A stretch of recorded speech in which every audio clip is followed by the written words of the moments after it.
Mga kababayan, dito na tayo ngayon sa isa namang kasinungalingan na ginagamit ng mga polluted Luistro Committee. Nagtataka ka kung bakit ito yung mga pinipilit na mga ebidensya. Ay yung pwede mo sabihin the impossible evidence. Wala na ba silang ebidensya? Puro lahat, pilit na pilit. Sa mga ebidensya, sinasabi nila, pag-usapan natin itong ebidensya nga tungkol kay Ramil Madriaga. Ngayon, kung gusto mo makita, ito po yung if scan natin yung affidavit ni Ramil Madriaga. Ito po yun.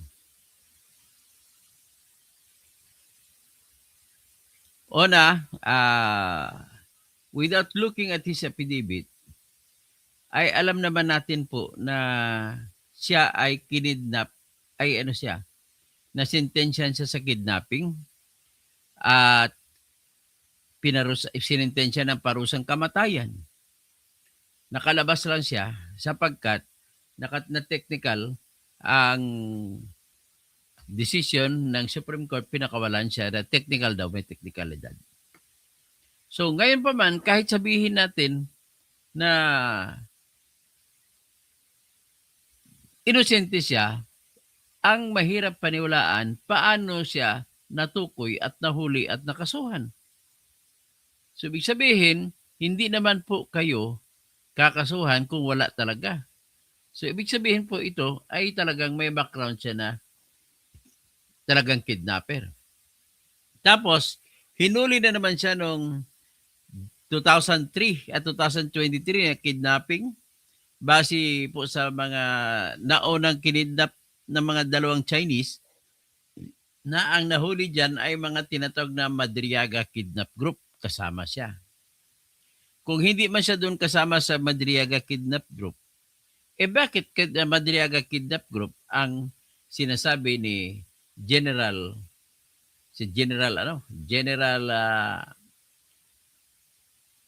yung pinalitan nagpumalit kay Azurin, si Acorda. So sa kuha ni General Acorda ay talagang kumpirmado na ito na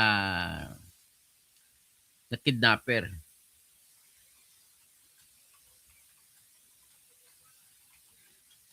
Sila kasi ang nag-aresto si General Madakan Acorda.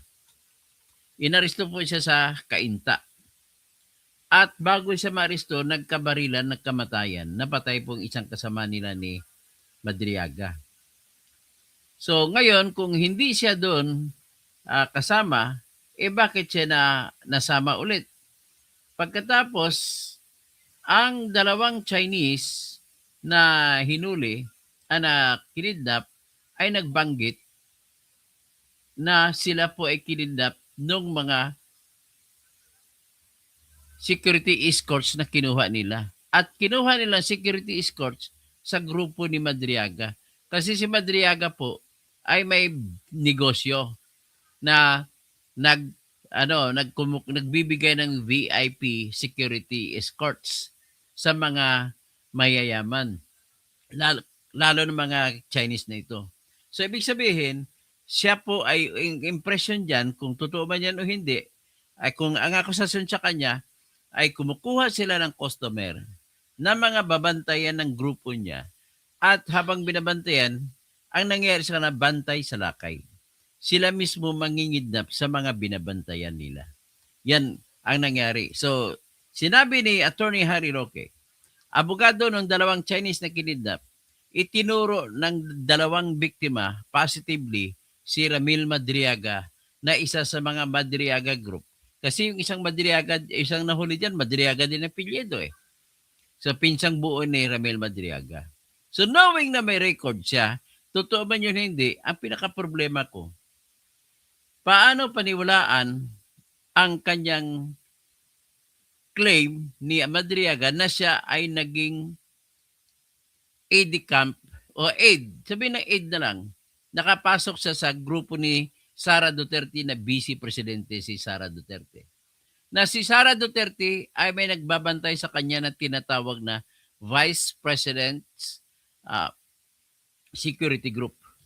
At ang security group na binubuo niya mahigit 300 na mga sundalo at pulis.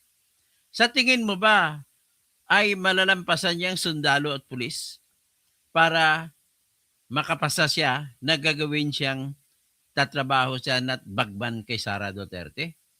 Ang number one pong problema, alam ko yun, na kahit sinong tao, kahit sinong mga bataasang opisyal, ay wala pong, hindi po nagbibigay ng tiwala kaagad-agad sa kahit sino na gusto maging bodyguard. Halimbawa, lalapit sa akin, bakit ako magtitiwala bodyguard? Di ko naman kamag-anak yan.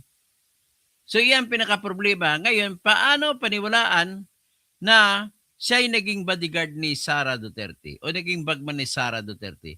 Gayong maraming kernel, may mga 400, 300 to 400 police officers and military officers ang gwardiya niya. At ang intelligence officers diyan si Dante, Colonel Dante Raymond Dante Lachica at saka si Colonel Dennis Nolasco.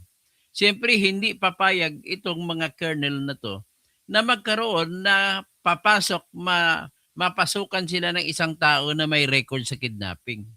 At alam naman natin yan, na kung may mag-apply na magtatrabaho, lahat po yan ini-interview. Lahat pong mga tao na mag-apply ay kinukunan ng NBI records. Lahat ng mga tao na pagmakunan ng NBI records, nakikita yung record niya na sentensyado na siya pala noong 1997 pa. Tapos nahuli na naman siya ngayon, itong 2023, sa pagkidnap ng 2 Chinese. So, ibig sabihin dyan pa lang po sa punto na yan, ang hirap na niya paniwalaan. So, bakit? Ang ginagawa ngayon, kasi kulang sa ebidensya po, very apparent at very obvious naman na kulang ang ebidensya ng mga polluted Luistro Committee. So, dito, pinapalabas nila na may ebidensya sila makukuha kay Madriaga. At pinapalabas ngayon ni Adyong, Congressman Zia Alonto Adyong, na ipapatay daw ni Sara si Madriaga. Alam mo saan ba manggaling yan? Makapapapaniwalaan ba yon? Attorney Congressman Zia Alonto Adyong? Magagalit sa iyo yung mga pamilya ni Duterte na mga salulan niya, mga Maranao. Mga maratabat ng Maranao, magagalit yan dyan. Kala mo kasi, ikaw sinira mo yung pamilya Alonto, Mr. Zia Adyong Alonto. Tumatanggap ka kasi ng pera galing kay Romualdez at kahit dito. So ngayon, kahit anong tanggin ninyo na hindi kayo tumatanggap po kayo. So ito po ang affidavit ni Ramil Madriaga. Una pa lang, hindi mo na mapagkapaniwalaan kasi sinabi niya na ang government service niya 1993 to 2001 ay nagtrabaho siya sa ganung mga opisina. So mula 1993 to 1995 doon sa Bureau of Customs. Tapos mula nung sa 2001 at 2015, nagtrabaho siya sa National Security Council at Intelligence Service of the Armed Forces of the Philippines.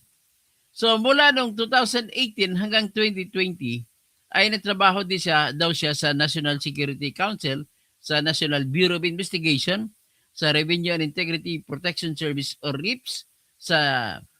Ngayon, paano niya maging totoo kung sasabihin niya rin nagtrabaho din siya sa NSA, PSG, GHQ at the same time sa 2018 hanggang 2021. Ibig sabihin, nagtatrabaho siya ng mga 4 na trabaho sa isang at the same time. So dito pala, mapagmagawan mo na, maklaro mo na kasi ang hindi mo siya mapapaniwalaan. Sinabi niya at the start of the 2016 election campaign, then Congressman Roy Lagoles introduced me to Duterte family. Ang unang-una natin paniwalaan yan o hindi, paano mangyari na si Congressman Roy Lagoles ay makadilaw dahil Liberal Party ay pupunta kay Duterte na hindi naman Liberal Party si Duterte. At paano si Duterte magbibigay ng tiwala sa kanya kung maraming kaaway si Duterte? Basta-basta na nababigyan siya paniwalaan siya na ngayon lang siya nakilala. Dito naman, isa naman, During that time daw, nung nasa 2016, na kay Duterte na siya, provide intelligence information para kay Duterte. So sometime in 2018 daw ay nag-i-assign siya ni Duterte sa ah, with the Presidential Security Group in Malacanang to teach tactical driving and strategic transport courses. Grabe, magaling pala siya magmaneho ha. So nagtrabaho daw siya kay Mayor and Vice President Sara Duterte. It was also in 2018 that I was formally introduced by President Duterte to his daughter, Davao City Mayor Sara Duterte. I was likewise tasked to work for Din Sara Duterte in intelligence gathering involving politics, law, counterintelligence matters. So paano mangyari na mayor pa lang si Sara sa panahon na yon? Intelligence gathering sa politics. Tapos 2018 daw, 2019, I was instructed by Din Sara to form a group to support her plan 2022 presidential candidacy. So, lahat po ng binanggit po ni dito ay wala pong sinasabi na suporta na dokumento. So, masyadong mahaba na yan para isa-isahin ko. Ipakita ko lamang po, niran ko po ito sa tinatawag na AI. So, ito po, ipopost ko ang sinabi ng AI. Hindi naniwala ang AI.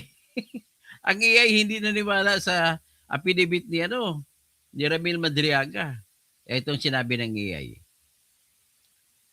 Yan. Kita nyo? Yan ang sinabi ng AI, Artificial Intelligence.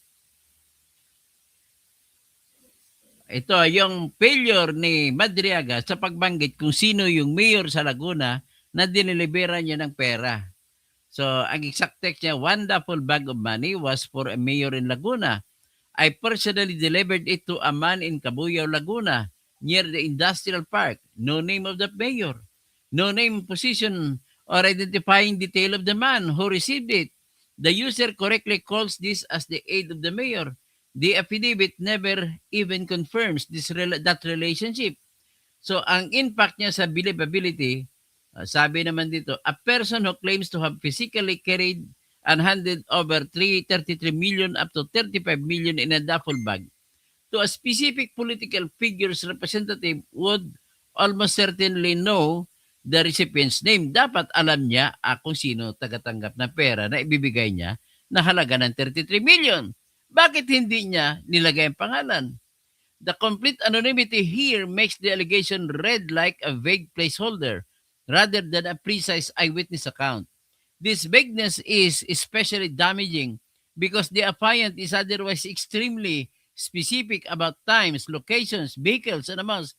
Hindi ganyan nilagay mga plate number ng mga sasaking ginagamit niya.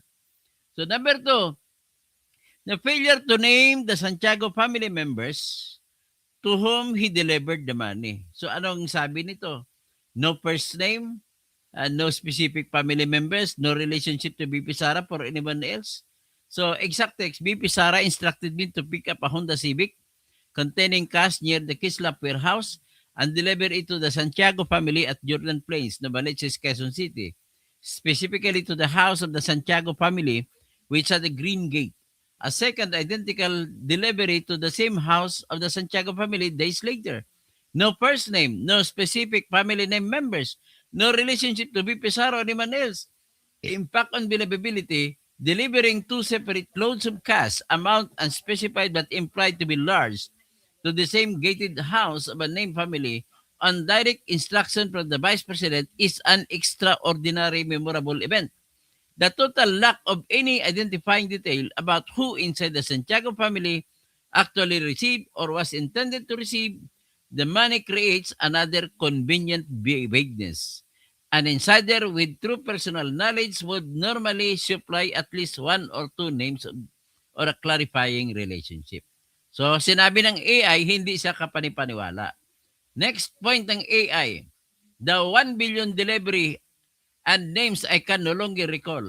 Exact text of the affidavit of Madriaga says, I handed the case to 2 men whose names I can no longer recall.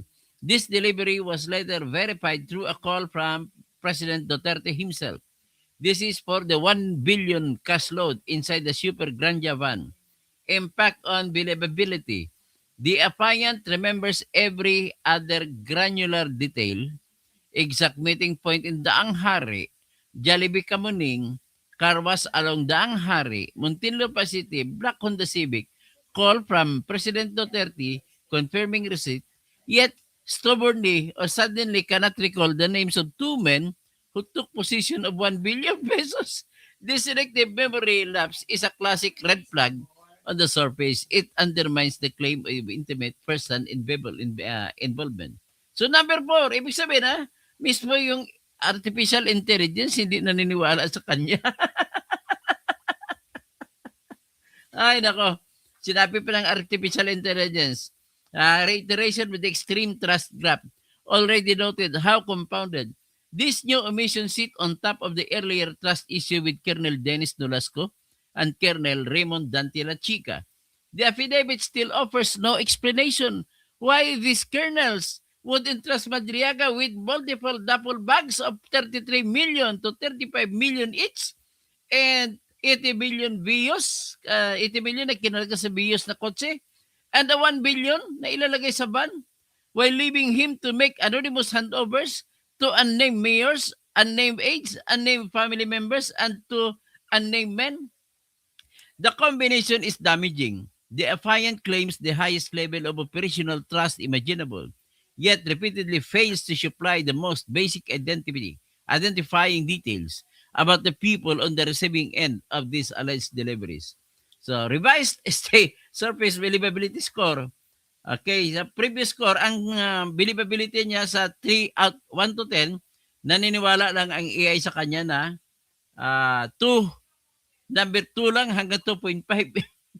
The affidavit retains some surface plausibility only because of its overall narrative flow. The claim prior PSG connection and the extreme operational specificity is non-recipient details, times, draft techniques, vehicle descriptions, but the repeated pattern of naming some people fully, like Reynold Bonsayak, Ria Kilala, Attorney Manscarpio, Colonel Nolasco, Colonel La Chica, while leaving critical recipients completely unnamed, creates a selective vagueness that makes the document read more like an incomplete or carefully hedged statement than a fully credible insider expose. On admissibility, surface only, the personal knowledge framing still technically satisfies the threshold for admissibility of the affiant's own acts. However, the vagueness about the recipients would likely be heavily attacked on cross-examination and would sharply reduce the weight any court or investigator would give the testimony. So bottom line, this, especially the anonymous mayor, anonymous aide, unnamed Santiago family member, and names that I can no longer recall for the 1 billion handover are serious credibility wounds. They compound the earlier trust gap and lack of supporting documents, pushing the affidavit surface believability to a very low level for allegations of this gravity. So, ladies and gentlemen, niran ko lang po sa mismo artificial intelligence na yung nagsasabi kung ano yung affidavit ni Ramil Madriaga. Artificial intelligence judgment, ang believability niya, level of believability, 2 hanggang 2.5. So, yan po. Despite that, ng affidavit ay napaka on the face sa mukha pa lang, alam mo na ng daming salto. Gagamitin pa ng polluted Luistro Committee na ebidensya labang kay Sara. Ay, ito si Jojo Noah. Kung magsabi ka magnanakaw si Sara, asan ebidensya mo? RDTV Madriaga ay dati ng ex-convict sa kaparehong kaso kaya sinabi ni Attorney Rufus na polluted source. So, Buzzers Inc. Remember the dilemma case? Same. The one in power is the most powerful. Bakit? Pinursige ni dilemma to. Siya pala naging biktima rito. Ngayon, siya ngayon nagpupursige. Di ba? Oh. I am trustworthy. AI lang po yan. Mahirap iasa sa katunayan. Just saying po, mas magaling pong AI mag-analyze sa ko, sa aking karanasan po. Raymond Tribucas, hayaan na lang Madriaga magtitestimonya para malaman katotohanan. Rodolfo Ruiz. Okay, alis na muna kami ha. Maraming salamat. Like lang po para sa susunod. Mag-live ako. Sa cellphone ako gagamit sa live ko sa kasunod.